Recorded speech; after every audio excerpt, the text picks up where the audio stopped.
એમ પાત્ર મળે ને ભજવતા જાજો, પછી દુનિયાના કલાકારો એની જીભુને કપાઈ જાય ત્યાં સુધી તમારા ગુણગાન ગાતા રહેશે. ભલા માણા, એ જરૂરી પાત્ર તમને મળ્યું છે, તમને એવી રીતે ભજવી લ્યો. મને કલાકારીનું પાત્ર મળ્યું છે, મારે ભજવી લેવાય તમારે સામે. પછી હું આવીને એમ કહું મને મૂડ નથી ને. એક બાજુ ડોક્ટરે એવું કીધું હુમલો ચાલુ છે, તાત્કાલિક નીકળવું પડે. મેં કીધું મારું ઓડિયન્સ આવી ગયેલું છે અને હવે તમે મને કહો કે અહીંયા એડ મૂકી નો મેળ આવે સાહેબ. મને મારો કાર્યક્રમ પેલા કરી લેવાય કે મારી ફરજ ન ચૂકવાની. મૃત્યુ તો છે એકવાર, પણ મોકો જે મળ્યો છે આવી રીતે બેસવાનો.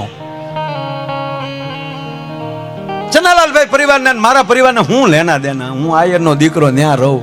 અહીં શું કામ? એક મને ફરજ ભગવાને આપી છે અને મને અહીંયા બેસવાનો મોકો આપ્યો છે, એ મારે ભજવી લેવાય. અમારા ભાવનગરની વાત બીજી કરી દો. ભાવનગરમાં મૂળજી આશારામ નાટક કંપની નાટક રમવા આવી અને મહારાજ સાહેબને આમંત્રણ આપ્યું કે બાપુ નાટક જોવા પધારજો. મોતીબાગમાં નાટક. મોહન મારવાડી કાઠિયાવાડી કબૂતરનું બિરુદ મળેલું એને, મોહન મારવાડી. મૂળજી આશારામ નાટક કંપનીનું નામ હતું. મૂળજી આશારામ મૂળ લીમડાના, અનુભાના લીમડાના. અને મહારાજ સાહેબ આપ બેઠા છો એમ બેઠેલા ઓડિયન્સમાં, બેઠક લાગી ગયેલી અને મોહન મારવાડી રાજા ભરતરી બનીને પટેલ સાહેબ સ્ટેજ ઉપર આવ્યો અને મોહન મારવાડીની જે અદા જોઈ કે આ બે હું ભરતરીઓ ભાઈ ભાઈ ભાઈ,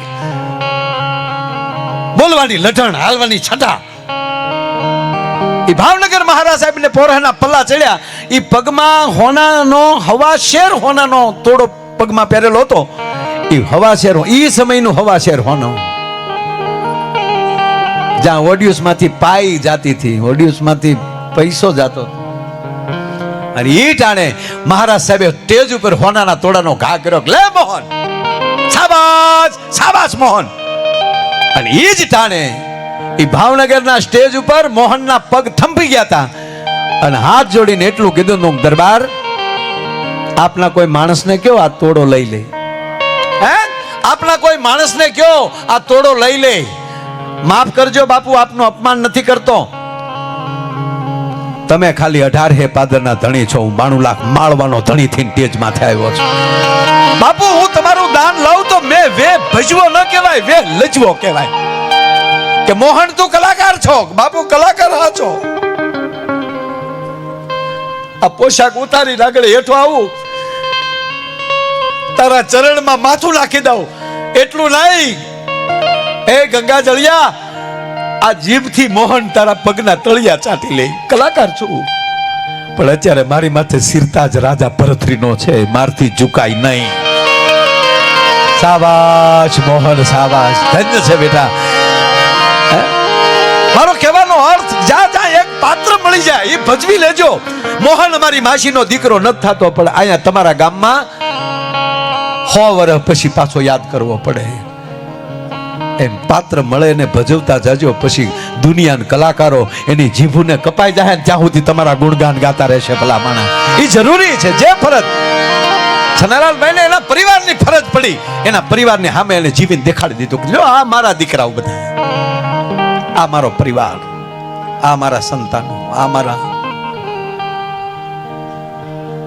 આનું નામ છે. બાકી તો ઘણા કૃષ્ણ થાય ઈ રાડ્યું નાખતા, દેતા રહેજો દેતા રહેજો, તું તો મૂંગો રે, બીજો બોલ છે. પિક્ચર ને બધું, ફિલ્મ ને આવું બધું આવ્યું, બાહુબલી થી લઈને અત્યારે કયું આવ્યું હમણાં, ઝુકેગા નહીં, પુષ્પા, સારું કેવા બધા ફિલ્મ આવ્યા. પેલા આવું નહોતું. પેલા આ વડીલો પૂછો, નાટક ગામમાં રમવા આવતા, નાટક રમા. હા, તે પાછું સ્ત્રી પાત્રો નહોતા, પુરુષ સ્ત્રી બનતા. અમારા ગામમાં રમવા આવ્યા ને તો રાજા ભરતરીનો જ ખેલ રાખેલો, એટલે અમે નાના નાના, એટલે અમને એમ થયું કે સારું આ જોવા તો જવું છે, ભરતરીએ ભેખ હું કામ પહેર્યું, આપણે ખબર તો પડે. ન્યા ગયા ને તો પુરુષ જ પિંગલા થેલો, સકરિયા જેવી આંગળીઓ, અખરૂટ જેવું નાક ને પોપટી કલરનું પોલકોલ, વહેરો વાન. એટલે અમે તો નાના નાના, અમને એમ કે હા સુગલી. મેં કીધું આવી પિંગલા ભરતરી ભેખ જ લઈને ના. પણ નાટકમાં એ નાટકો રમી રમીને સાહેબ પણ સંસ્કૃતિને જીવતી રાખે. હો નાટકમાં નાટક થતા. એક જગ્યાએ નાટક રમવા આવ્યા ને એટલે પેલા ઓલો ડાગલો આવે, હાથમાં મશાલ હોય, એ ભલા મોરી રામા ભલા મોરી વગાડીમાં ઘડી તું મીડ્યો તબલા પાછો થોડું કરો આવે ને ડાગલો મશાલ હાથમાં. આમ ત્યારે કઈ લાઇટું નહોતી, મસાલું રાખતા. એમાં ઓડિયન્સમાંથી એક જણાએ હાથ કર્યો, અહીંયા આવે જ્યાં હોય અહીંયા ડાગલાને જવાનું હોય, કોઈક ફાળો લે. તાને હું છું હજી પડમાં આવ્યો એ ભેગું ગામ સારું લાગ્યો, સીધે સીધો એ કે બોલાયો કાંઈક દેવા માટે. ત્યાં તો ડાગલો કૂદીને વશમાં ગયો. બોલાય ત્યાં બાજુમાં ગયો ને કીધું મસાલ એઠી રાખ, એટલે ઓલે એઠી હજી એઠી કરી, બોલે હાવ એઠી કરી. ઓલા ખિસ્સામાં બીડી કાઢીને મસાલે હળગાવી લીધી. ઓલાને કે નીકળ. ડાગલો સીધો પાછળનો જે ડ્રેસિંગનો માંડવો કરેલો હતો ને એમાં ઓલાને કે પોટકા બાંધો, કે નાટક ઘરે જઈને કરજો. તાકે કેમ આપણી મસાલે બીડીઓ હળગાવે ગામમાં મરી જાય તો 1 રૂપિયો ન મળે, નીકળો. એની વાતો ન રહે સાહેબ, મારો કહેવાનો અર્થ. મારે ઘણી બધી તમારે આગળ જોક્સ કે આનંદ કરવો છે, પણ એની વચ્ચે વચ્ચે કંઈક મીઠી મીઠી વાતો કરવી છે. કારણ કે અહીં બધા પરિવાર ઘોડે બેઠા છો, આ ગામ પરિવાર બેઠો છે, 18 વરણ એક થઈને બેઠો છે, નાના મોટાનો ભેદભાવ ભૂલીને બેઠા છો.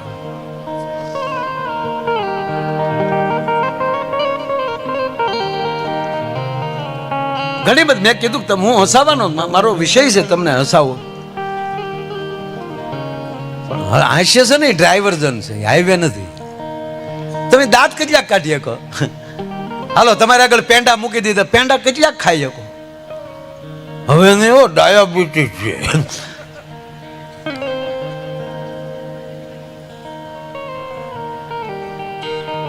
પણ મેં કીધું એમ કે ઘરના રોટલાથી ન થાકો, એનાથી કઈ બીમારી નહીં થાય. કોઈ દી ડોક્ટર કોઈ દી કીધું એવું કે ઘરનું ન ખાતા એમ? હમણાં તે કલાકાર બીમાર પીડ્યો, કલાકાર બીમાર પીડ્યો તો ડોક્ટરે કીધું ઘરનું ખાધું લાગે. કારણ કે અમારે બહારનું જ ખાવાનું ને રોજ, ગાંઠિયા જ. અમારે ભીખુદાનભાઈ કે કલાકારનું ઓપરેશન કરો ને તો 1 ગુણ સણાનો લોટ નીકળે, રોજ સવારમાં ગાંઠિયા જ. અને હકીકત હમણાં એક છોકરો જોવા ગયો, એટલે દીકરીને દીકરો, છોકરો બે, છોકરીને બાપાએ કીધું જા બેટા જો રૂમમાં દીકરી બેઠી જાઓ વાતચીત કરી લ્યો, જાઓ બેસો. તે બે વળે આમ, અને એમાં જે પહેલી વાર મળે ને એ તો આપણે એવા લાગે કે ઓહો પહેલી વાર એવો ડાયો હતી ને બેઠો.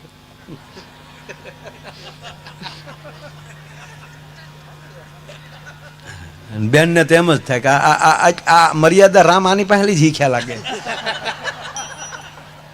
આવો ડાયો થઈને બેઠો, અને સામે એમ જ હોય.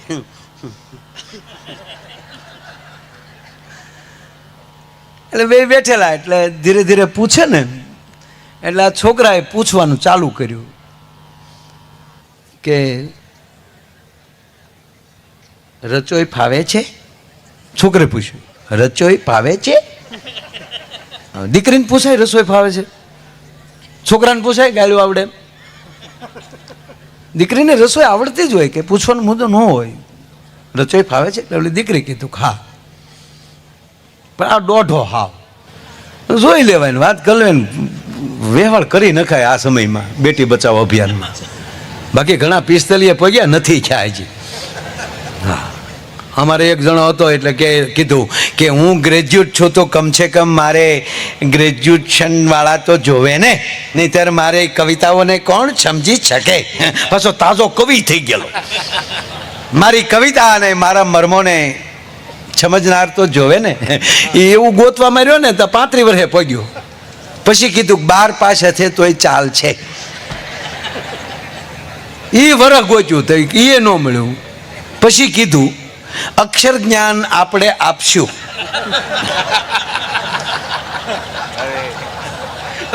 લ્યો તો એને કરતા પહેલેલી ડાયમાનો દીકરો થઈને પરણી ગયો હતો. એમ આવડો પૂછતો હતો બધું. રચોઈ ફાવે છે? દીકરી કીધું હા ફાવે છે. શું ફાવે છે? આપ જે કહો. અચ્છા રોટલો ફાવે છે? રોટલો બનાવો છો? હા.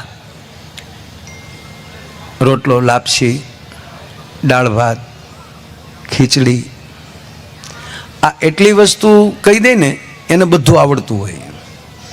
જે દીકરીને લાપસી બનાવતા આવડતું હોય, જે દીકરીને રોટલો બનાવતા આવડતું, આ બે રસોઈ એવી છે કે ચોપડીમાં વાંચીને તમે ન બનાવી શકો, ટીવીમાં જોઈને ન બનાવી શકો. એ તો જેની માને આવડતું હોય ને એની દીકરીને આવડે. હા, રોટલો બનાવે તો બાપા રાજસ્થાનના શિલ્પકારની તાકાત નથી કેવી આમ ભાત પાડીએ કે હાથમાં વીટીને વેઢ પહેરે ને એની આમ ભાત પડતી જાય રોટલા ઉપર, ત્રાંબાના પતરા જેવો પડ, ભાંગવાનું મન ન થાય. અને આ ઘરે રોટલાને ચોપડો, ત્રીજા ઘરે ખબર પડે કોકના ઘરે રોટલો ચોપડાનો. હા, અમુક બહેનો ગામડામાં આવ્યા હતા રોટલા શીખવા, શહેરના બહેનો કે અમારે એ રોટલા શીખવા છે. આપણી બહેનો કે તો વયું આ આવો. ત્યારે બેઠા ચૂલા હતા, આપી કાથરોટ કે આમાં નાખો પાણી, નાખો મીઠું, નાખો લોટ, એને આવી રીતે મહળો, ગોળ પીંડો કરો. ગોળ પીંડો કર્યો પછી કીધું કે ટ્રેક્ટરના પૈડા જેવું કરો. તે બાવી પાસે ટ્રેક્ટર નહોતો જોયા, પાછા ગામમાં લાવ્યો, આ ટ્રેક્ટર, આ પૈડા.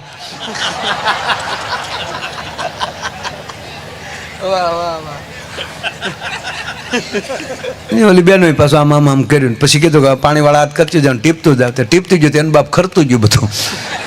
ત્રણ ટ્રાય કરી પછી આપણી બેનો એ કાથરડ ખેંચી લીધી, કીધું ધાબડી આ કરો. તાક પણ અમારે ટિફિન શીખવા હોય તો તાક ટિફિન શીખવા હોય તમારે એકવાર મરવું પડે ને, અમારી માના કુખે તમારે જન્મ લેવો પડે સાહેબ. આ તાકાત છે. હે એટલે આ દીકરીએ કીધું બધું આવડે છે, ચરચ. હવે ન્યાલિયા પાછો વળે તો વાંધો નહીં, પાછો ચાલુ થયો. બાજરાના લોટનું છું બને, એટલે દીકરી કીધું કે રોટલા બને, પાપડે બને, જે જે રોટલું બનતું હતું બેનું નક્કી કરી લેજો, ખોટું હું મારે લાંબુ કરવું. એના લોટનું જે બનતું થઈ કીધું, બોલો કે ઓકે. હમણાં આપણા એક બે ધારાસભ્ય ખબર ને ઓલું હિન્દીમાં ડખો થાય છે, હરખું હિન્દી નથી બોલતા, ભેગું ગુજરાતી બોલે આવો આવે ને. હમણાં મને ટીવી વાળાએ જોડ્યો કે આ ભાઈઓ આપણા સ્વર્ગસ્થ રૂપાણી સાહેબના પણ વચ્ચે એવું બનેલું કે ઇન્ટરવ્યૂ આપતા હોય હિન્દીમાં ને ગુજરાતી બોલે વચ્ચે. એટલે માણસોને કે હમણાં કાંતિભાઈનું નામ જો આપણે મોરબી, હમણાં મને પૂછતા હતા બધા, મને કે યાર હિન્દી નથી આવડતું, વચ્ચે ગુજરાતી બોલે.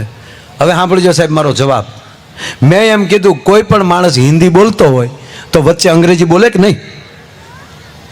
હે, વચ્ચે અંગ્રેજી બોલતો જ હોય, હિન્દી બોલતો હોય ને વચ્ચે અંગ્રેજી બોલે, એને તમે વીઆઈપી કહો. તો ખરેખર તો ભાષાનું ખંડન થયું જ છે. એ શુદ્ધ હિન્દી નથી બોલ્યો, વચ્ચે અંગ્રેજી બોલ્યો છે. તો વચ્ચે અંગ્રેજી બોલે એને તમે વીઆઈપી કહો. મેં કીધું તો કોઈ હિન્દીની વચ્ચે મારી માતૃભાષા ગુજરાતી બોલે એનું તમે ખંડન કરી શું કામ શકો સાહેબ? એનું ગૌરવ કેમ નથી લેતા કે આપણો નેતા આપણી ગુજરાતી નથી ભૂલ્યો? ઊંધું હું કામ લ્યો છો? એક જણાએ ગાંધી બાપુને ફરિયાદ કરી. ગાંધી બાપુ ને ત્યારે, અત્યારની વાત નથી કરતો, બાપુ જીવતા હતા તે દે ભાઈ કે બાપુ આપણા ખાદી પહેરવા વાળા પીવે બહુ કોક કોક, આવું ગાંધી બાપુને ફરિયાદ કરી. ત્યારે ગાંધી બાપુએ કીધું કે એની કરતાં એમ કહો ને કે પીવા વાળા ખાદી પહેરવા મળ્યા કોક દી હારા થાય સાહેબ. આ ગાંધી બાપુ, એમાં ગાંધી બાપુ ને વલ્લભભાઈ ને બધા બેઠેલા, સરદાર વલ્લભભાઈ પટેલ. અને હા, હકીકતની વાત કરું સાહેબ, ગાંધી બાપુને વાંચજો, મજા આવે. હળવી વાંચવાની, ઓલી ગહન વાતોમાં તમારે પછી વાંચજો, પણ હા હળવી પલું. આ બધા બેઠેલા ને એમાં ગાંધી બાપુને આ પૂછ્યું વલ્લભભાઈ બધાએ, આમ હળવી મોજ કરતા હતા. એ કે હે બાપુ, કોઈને વિશ્વ સુંદરીનો એવોર્ડ આપવો હોય, રૂપાળી કોઈ બેન સ્ત્રી હોય એનો એવોર્ડ આપવો હોય તો અત્યારે તમારા મને ગાંધી બાપુને કહે કે રૂપાળામાં રૂપાળું કોણ, વિશ્વમાં રૂપાળું કોણ? ગાંધી બાપુ બોલ્યા ખબર, કસ્તુરબા. હવે કસ્તુરબાનો ફોટો જોજો, રાખના ઢગલામાં પાણીને છાંટા નાખે પછી શીતળાને લાગ હતા, સ્વરૂપ નહોતું માનું. પણ રૂપાળી એ હતી એ માટે કે ગાંધી બાપુની અર્ધાંગના હતી. એટલે ગાંધી બાપુએ કીધું કે કસ્તુરબા, અને દુનિયામાં બધાય કરતા રૂપાળા જેના પત્ની દેખાય ને એ જ ગાંધી બાપુ થઈ શકે, નકર તો જેઠાલાલ કહેવાય. દયા ભાભી ગરબા ગાવામાં જ રહે અને ઓલો બબીતા કોઈ દાટા મારતો. આ ટીવી ચેનલો કંઈક આપણને સલાહ દેતું હોય છે હો સાહેબ, જીવન જીવવાના કંઈક ને કંઈક મોડ હોય છે. એમાં એ બધા દાંત કાઢતા હતા, એમાં કસ્તુરબા રેટીઓ કાઢતા હતા. એણે બોલાવ્યા બધા કે અહીંયા ભાઈ શું તમે તમારા બાપુ હારે ગાંધી બાપુ હારે હસો છો? તક કાંઈ નહીં બા. તક ના ના ના વાત કરો. તકે અમે એમ પૂછ્યું કે વિશ્વમાં રૂપાળું કોણ? એવું મેં અમારા બાપુને પૂછ્યું. તા કસ્તુરબા કહે તો કોનું કીધું? તા કે એણે તમારું કીધું. તા કસ્તુરબા શું બોલ્યા ખબર? ગાંધી બાપુ કોઈ દી ખોટું ન બોલે. સાહેબ આ દાંપત્ય જીવન છે. એટલે આ જોવા ગયો એટલે કીધું કે ચણાના લોટનું શું બને? એટલે દીકરીએ જે ચણાના લોટનું બનતું હતું એ કીધું. ઓકે,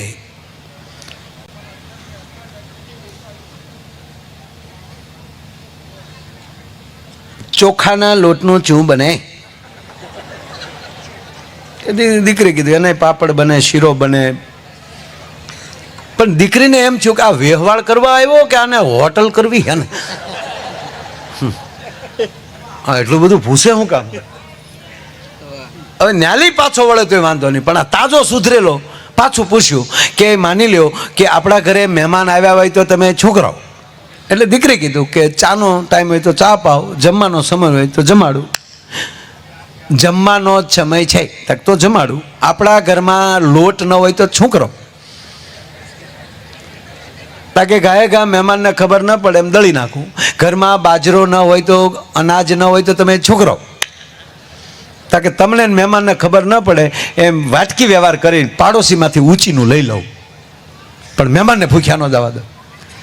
આપણે પાડોશી સાથે સારા સંબંધ ન હોય તો તમે શું કરાવો? એ કે તમને મહેમાનને ખબર ન પડે એમ દુકાનેથી લઈ આવવું. આપણા ઘરમાં એક પણ રૂપિયો ન હોય તો તમે શું કરાવો? ઉધારે લઈ આવવું. આપણો વ્યવહાર જ ન હોય તો તમે શું કરાવો? તક મારા બાપે જે ઘરેણા આપ્યા ને એ વેચી નાખું, પણ મહેમાનને ભૂખ્યા ન જવા દો. તમારા ઘર એમ ગળામાં એક પણ ઘરેણું ન રહ્યું હોય તો તમે શું કરો? દીકરી કે હું વાસણ વેચી નાખું, બાકી મહેમાનને ભૂખ્યા ન જવા દઉં. આપણા ઘરમાં ઠીકરાના વાસણ સિવાય બીજું કાંઈ ન હોય તો શું કરો? એટલું બોલ્યું તો બાઈએ ત્રણ ફડાકા માર્યા. નીકળે લુખા બાર નીકળ. તો હું તારા ઘરમાં આવીને મારે એરું પકડવા? તારા બાપ તારા ઘરમાં લોટ ન હોય, તારા ઘરમાં પૈસા ન હોય, મારા ઉપર એક ઘરેણું ન રહેવા દે, ઘરમાં ઠીકરાના વાસણ સિવાય ન હોય, પાડોએ હારે હારા સંબંધ ન હોય, તો તારું ઘર માંડે કોણ? ભોજ્યો ભાઈ નીકળ. બહાર આવીને એને બાપાને કીધું કે ઇન્ટરવ્યુ લીધા વગેરે આવા લુખાવને ન આવવા દેવા. ચો કરો તારા બાપના સાઈજા લો ઊભી ઊભી. વાહ વાહ વાહ વાહ વાહ, બહુ છે.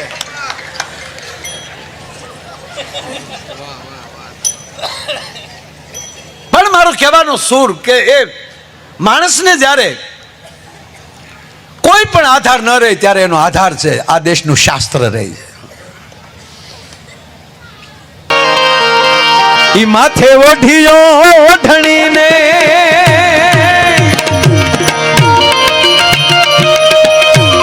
એટલે મારો કહેવાનો અર્થ કે વર્તમાનમાં આ બધાને જોઈ છે તમને આનંદ બહુ થાય. એકલા બેઠા હોય બધાને પટેલ સાહેબ ને અમે આખે રૂપાલા સાહેબ ને અમે રાચું કાઢીએ સાહેબ, બે બેન એવી મીઠી વાતો ના સાંભળનારા બધા. એટલે સાહેબ ને એકવાર તાળીઓના ગળાથી વધાવો સાહેબ. વાહ મારા વાલા વાહ.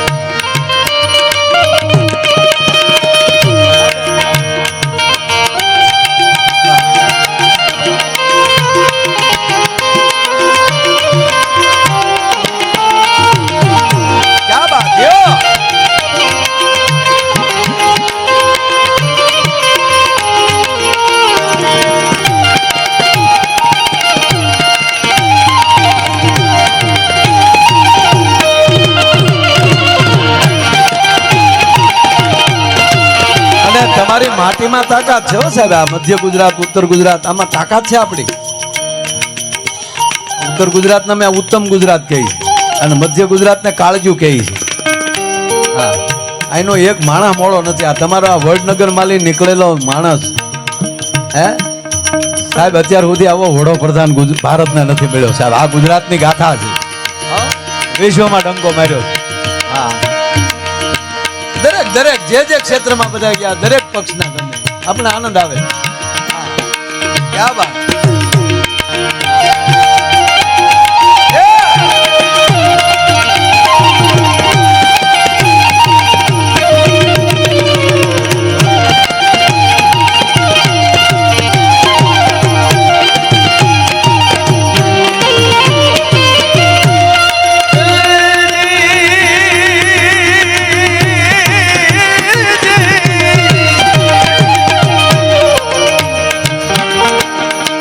માથે ઓઢીઓ ઠણીને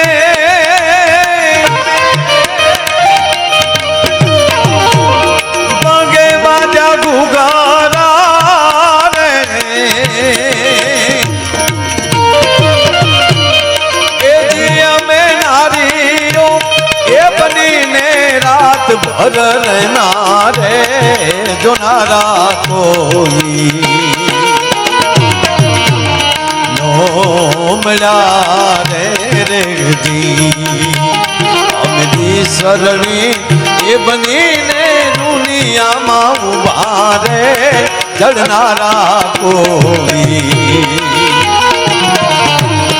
નો મળ્યા રે રેજી અરે ચડનારા કોઈ નો મળ્યા